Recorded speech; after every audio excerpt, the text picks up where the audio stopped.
നമസ്കാരം, മലയാളി വാർത്തയിലേക്ക് സ്വാഗതം.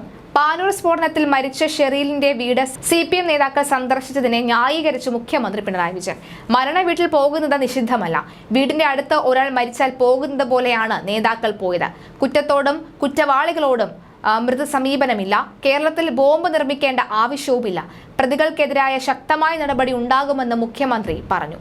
കിഫ്ബിക്കെതിരെ ഇടി എത്ര തപ്പിയിട്ടും ഒന്നും കിട്ടിയില്ല എന്ന പിണറായി ചൂണ്ടിക്കാട്ടി.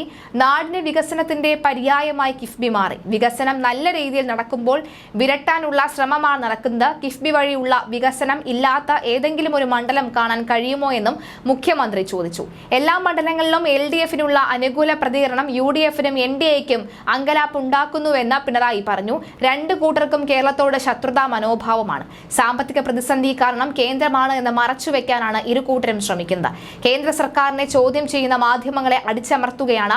കേരളത്തിലെ ചില മാധ്യമങ്ങൾക്കും ഇത്തരം അനുഭവം ഉണ്ടായെന്നും മീഡിയ 1 നിരോധനത്തെ പരാമർശിച്ച് മുഖ്യമന്ത്രി പറയുകയുണ്ടായി. അനുസരണയുള്ള മാധ്യമങ്ങളെയാണ് കേന്ദ്രത്തിന് ആവശ്യമെന്ന് മുഖ്യമന്ത്രി കുറ്റപ്പെടുത്തി. തൃശൂരിൽ സുരേഷ് ഗോപിയെ ജയിപ്പിക്കാനാണ് EDയുടെ ഈ ബാങ്ക് അക്കൗണ്ട് മരവിപ്പിക്കൽ നടപടിയെന്നാണ് പിണറായി വിജയൻ കുറ്റപ്പെടുത്തിയത്. തൃശൂരിൽ സുരേഷ് ഗോപി 3ാം സ്ഥാനത്ത് പോകും. ഇമാതിരി കളി തൃശൂരിൽ നടക്കില്ല എന്നും അദ്ദേഹം കൂട്ടിച്ചേർത്തു. പാനൂർ സ്ഫോടന കേസിൽ പിടികൂടിയ DYFI ഭാരവാഹി സാമൂഹ്യ പ്രവർത്തകനെന്ന CPM സംസ്ഥാന സെക്രട്ടറി MV ഗോവിന്ദൻ അതേസമയം പറയും. ഇയാൾ പോയത് സന്നദ്ധ പ്രവർത്തനം നടത്താനാണ്.